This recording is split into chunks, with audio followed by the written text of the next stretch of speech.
ago is I learned about a crease pad. I had no idea what it was.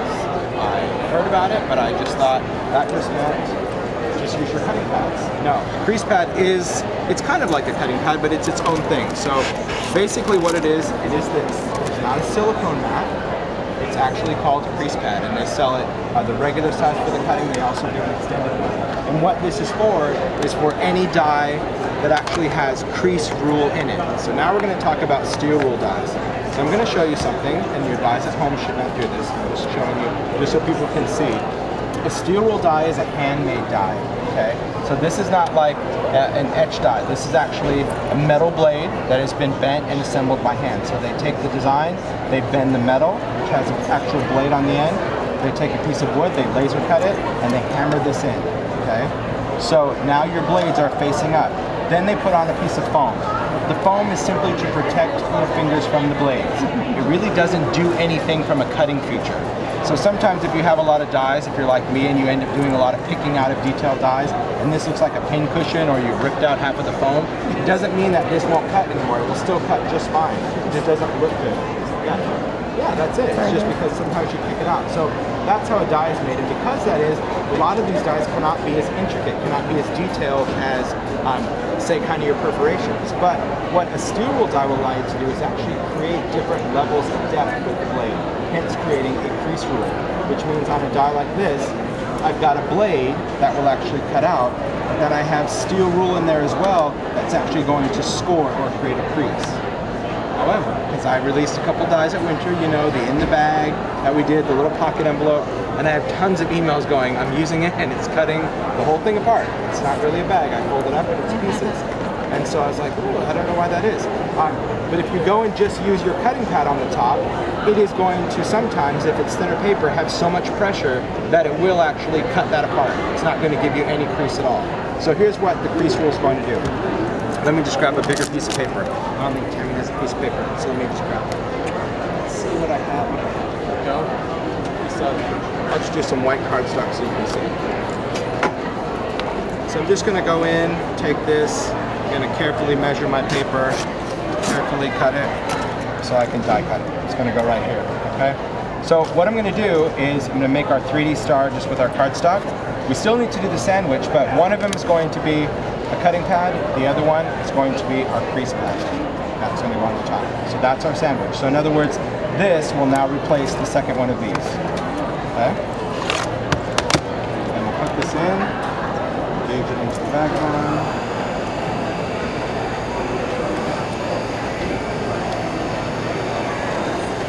Okay, so here's what we've got. Just close that side up so you can see over. There you go. On that. So now when I take this off, it does actually cut. It's a cutting pad, but it's created a crease.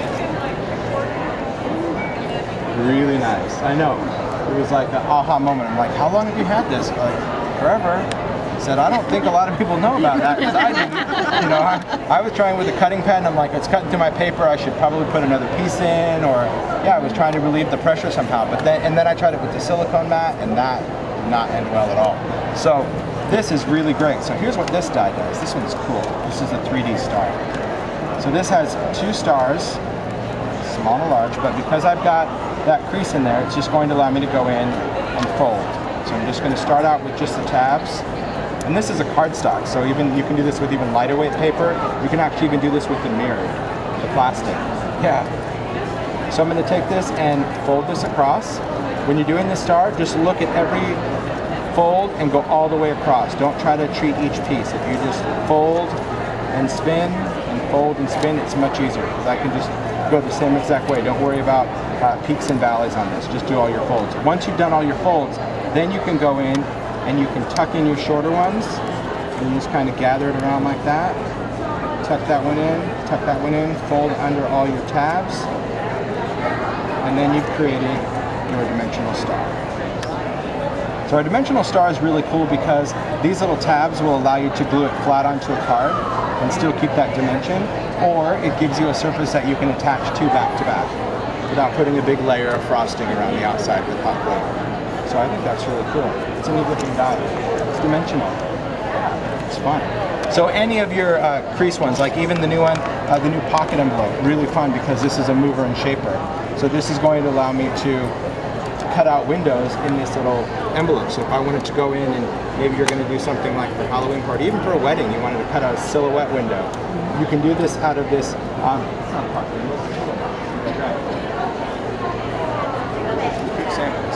This little pillow box right here. So this is what the die does. It actually creates this tiny little box. And if you wanted to create a window, it's really cool to cut out a window and then maybe slide a piece of acetate inside the little pillow box. If you wanted to fill it with candy or shakeable stuff, makes a great little favor. And it also comes with 3 labels, and these labels of course match the new label stamps in the apothecary. So you can stamp those cool little outlines on it. But this one's really fun. I'll show you how this one works. So this we're going to go and we'll cut this out. And because it has crease rule, now I know what to use. Did y'all know about the crease rule? Did you know about the crease pad? You did? It's been around forever, huh? I didn't know. I'm just struggling. Did you guys all know too? Am I the only one that was just really drunk? I didn't know. I didn't know. Thanks, validated. I feel better. Thanks for the validation of this. The crease pad? Because they do all the scissor stuff. Oh yeah. Yeah, so I really don't know. I think there's a lot of people that just don't know about it. Alright. Actually, I heard about it long before I discovered it. Oh, there you go. So here's our new little silhouette and shaper. So we're going to take that out. That's cute. Then we have this. This will be our die. So our die, same thing. We're just going to go in and just do our folds. This is kind of a little crescent fold. So we're just going to go in. These are somewhat tricky. It's got that little kind of smiley curve to it. Alright, this goes together pretty easy though. Going with our adhesive again.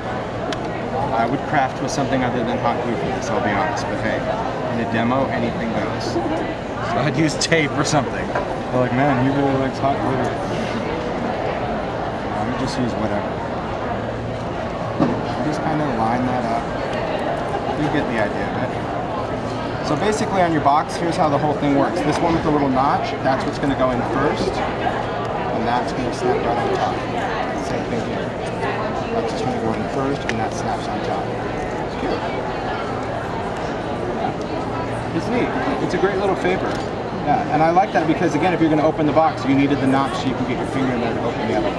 So that's why we did that notch. And you'll know if you forget that and do it the other way. I also like the fact of using embossing folders for this. That's one of the things that I think you really need to think of your embossing folders as texture. It doesn't always have to go on the front of the card. If you're using paper for anything, you would die cut that shape, take that entire thing and just run it through, and wherever you get your embossed design, it kind of wraps all the way around. It's pretty cool. It's a great way to use it. And here they just use the little labels to the paper. Great idea. So even though it comes with the labels, they just stacked them up and used them as gift tags. I think it's really clever, really fun. So let's talk about some other stuff we can die cut. We die cut a lot. You want to see?